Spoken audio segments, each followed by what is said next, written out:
It's an exciting time to be a UFC fan.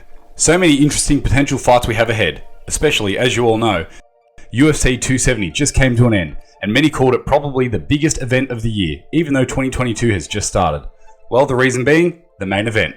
A title unification bout between heavyweight Goliaths, Francis Ngannou and his old training buddy Ciryl Gane. Not the most spectacular fight belt.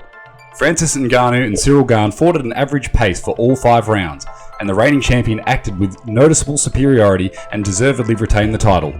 Now what do we have after this fight? We have Johnny Bones Jones. UFC superstar Jon Jones last stepped into the octagon more than a year and a half ago. The American MMA fighter bet everything on moving up to the heavyweight division, but it turns out advancing through the divisions is much more difficult. Jones has been increasingly criticised for his reluctance to negotiate with the UFC president Dana White about his next fight. Who gives a shit? Does anybody give a shit? I guess they You do? No, I don't give a shit what they think. Stop talking about me. What do you give a shit what I'm doing? Go do your thing. Everyone knows that Jones' new promoter is a good friend of Dana White's. Schaefer, the former CEO of Golden Boy Promotions, is now reportedly his promoter. This is one of the most famous promotional companies in the boxing world. Oscar De La Hoya's brainchild has worked with Bernard Hopkins, Juan Marquel Marquez, Canelo Alvarez, and many others over the years. After leaving Golden Boy, Richard successfully organised the project of the World Boxing Super Series, so he has more than one successful case under his belt. When Schaefer was asked in an interview why he needs Jones' contract, he said, "We have a big fight. I'm talking about the fight with Francis Ngannou. It's a fight that everybody wants to see. All the fans want it, and we're not just talking about the UFC fans. That's my job. We have to get this fight for Jon Jones, the MMA legend. We'll see if we can do that." The confrontation between White and Jones has gotten to a point where the UFC president hasn't ruled out Jon leaving MMA at all. In this case, it's still unclear exactly how much money Bones is counting on. There is talk of $20 million, $30 million, even $40 million. According to White's interview, he is not ready to go anywhere near that amount. Dana insists that everything will depend on pay-per-view numbers. Jones has demanded an astronomical fixed fee. So far, White's position looks unimpeachable. Jon Jones and I have always had this, you know. I'm always looking at what Jon Jones could have been, you know. He could have been the LeBron of the sport. He could have been literally that big. You know, the stuff that he's been through to show up and think he, you know, basically demand $15 million or $20 million or $30 million. It's crazy. So he can do whatever he wants to do. He can sit out. He can fight. He can whatever. You know how this works. You guys know how I am. Jon Jones can say whatever he wants publicly. It's his God-given right here in America. He can say whatever he wants. Being the greatest of all time doesn't mean you get $30 million. Being able to sell. Jon Jones has done a lot of things to himself. He's saying, in one of his tweets, he was saying that I tarnished you? You've done a very good job of tarnishing you. No, I haven't done that. These guys, listen, if you don't want to fight, you don't have to fight. You know, here's what it is. I really don't care. I could care less, to be honest with you. Dana doesn't seem to care about Ngannou's departure. It's clear that the Predator's impending transition to boxing will be a huge reputational failure for the UFC. But here is what Ngannou has said. Even if I stay, even if or when the UFC and I finally finalise a deal, the boxing part has to be into it, because I can't see myself retiring without boxing. Francis is a well-deserved heavyweight champion, and we like to believe that after such a performance, the UFC won't let him go and gives him a decent contract. But let's come back to Jones. In the UFC president's business paradigm, Jones is now somewhere on the back burner. Remember how White almost begged Khabib Nurmagomedov to return to the octagon?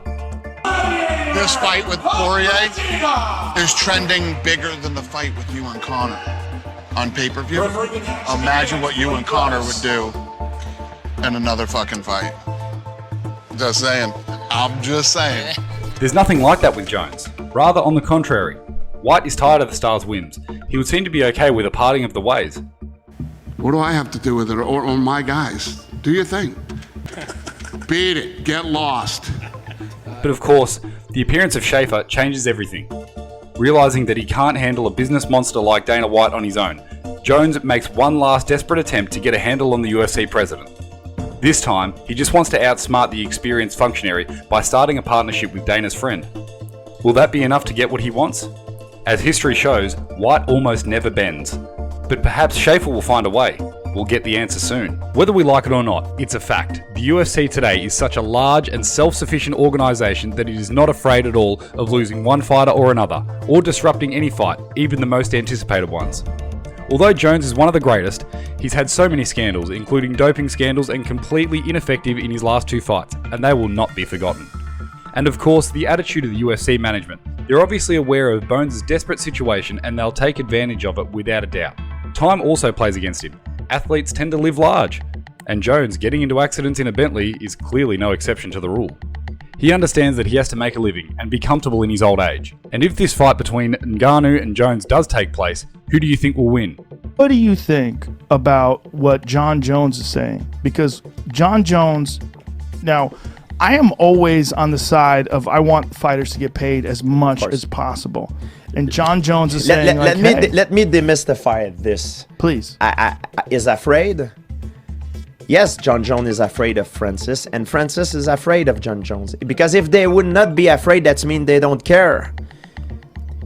Fighting, I'm sure it's important for them. Success is important for them. And when you put it all on the line, it's normal to be afraid. However, it has nothing to do with the fight. Are we gonna fight or not? Like they use that as a UFC used that as a tactic to make him accept the fight, and they did that for me for years. Being afraid or not being afraid, or it's not like in the schoolyard. We're not like in the school. Even though he's afraid, and he should be afraid. He's a scary guy who's about to fight. You know, regardless of how he feels, he will do the job. He will bite in his mouthpiece and do it. You know, but it doesn't matter if they're afraid or not.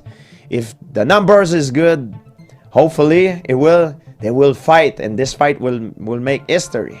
You know, and hopefully it happens. Former UFC middleweight champion Michael Bisping believes that Jon Jones can only expect to succeed in a potential fight with Francis Ngannou. It all depends on whether Jones is able to use his wrestling skills. If Jones can't get Francis to the ground, he's not going to beat him. I don't care about all the talk about Jon being a game plan master and a very versatile fighter.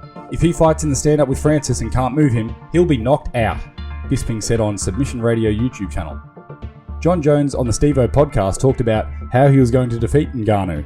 To keep him from knocking you out, you have to work fast and be smart. You've got to be able to fight.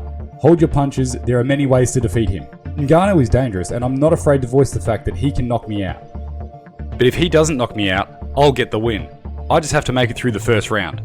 And UFC heavyweight champion Francis himself said at a pre-fight press conference with Cyril Gane that he will not fight Jon Jones. He says, "No, I'm tired of talking about Jones. I've waited too long for this fight. I was supposed to fight Jones after I beat Stipe Miocic, but for some reason it didn't happen, and I've moved on." Recall that after Ngannou's win over Miocic last March, Jones announced his desire to fight Francis for the UFC title. At that, the American demanded $50 million for this fight. The UFC management was not satisfied with that. But I think it's all about the money, and if Jones' new promoter Schaefer can find a financial middle ground that will suit everyone, then we, the fans, are destined to see this epic clash of the two giants. For my opinion, Jon Jones is the greatest of all the time for mixed martial art. And him moving up is going to be a good thing. It's a challenge that I will take and put it on my record. Will be a very good challenge for me, very good thing on my resume. But this time it's going to be the challenger. I am the champ. He's coming up and looking for me.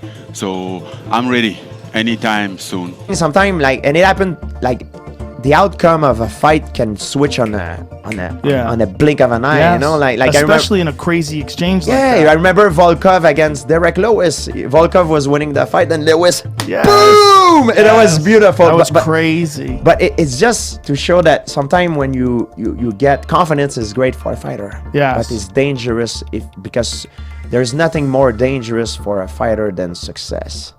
Success makes you weak, man. Success makes you forget sometime. Then you're not, you know what I mean? It can be very dangerous. And I love Francis. I hope, I want Francis. Francis is making history, man. He's the one that can You know, like he's amazing fighter, amazing human being, and he perhaps maybe one day they're gonna go like Rumble in the Jungle, Ali Foreman, you know, do that in Africa. That would be amazing. He had that aura on him. Yeah. But man, I want him to stay successful and never forget that. No matter how dangerous, how good you are, you're and especially in heavyweight, you only at 1 inches to lose everything. So you always need to be sharp because now everybody look at him. He's the target. You know who I would have loved to see? Francis versus Fedor in his prime. Ooh, that would have been good. Yeah. Ooh. Yeah. Fedor was a very dangerous one too. He was special. Yes. He was special. But I think now, if you look at boxing, it's the same thing. Look Tyson Fury, how big he is. Look Francis. If I would go back in the gladiator time, he's the perfect human being, man. I know. He's like especially for the weight specimen, limit man. for 265, because Francis is a natural 275-pound guy. He's like cuts a little bit of weight.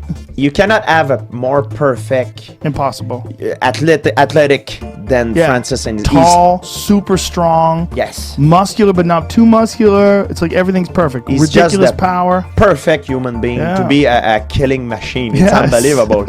Unbelievable, you know what I mean? Also, what Daniel Cormier said at the end of the fight, he said, strap a rocket to Francis's back because he's going to take off, because he's got that Tyson-like aura where everyone's scared of fighting him. He knocks everybody out. Like when you see him knock a guy like Stipe out, who's the consensus greatest UFC heavyweight champion of all time. Stipe defended the title more than anybody. He won the title twice. When you watch him fight, like Stipe was the fucking man. So Francis, when he knocks him out, so he takes the title from the greatest heavyweight champion of all time, knocks him out cold, and now he has this ability to transcend the sport. Yes. He has this ability to become this gigantic superstar. Yeah, he can change the game, man. I'm very happy for him. I just hope he stay focused, and man, I want, you know, it's just amazing for him. Like if you know about his story, it's just incredible. Like it's very inspirational. Yeah. What are we supposed to do? This is a very tough situation for the UFC. There's no way out for Dana. His credibility is slowly but surely going down. But what will happen? What do you guys think? And if you like the video, subscribe and hit the notification bell. Until next time.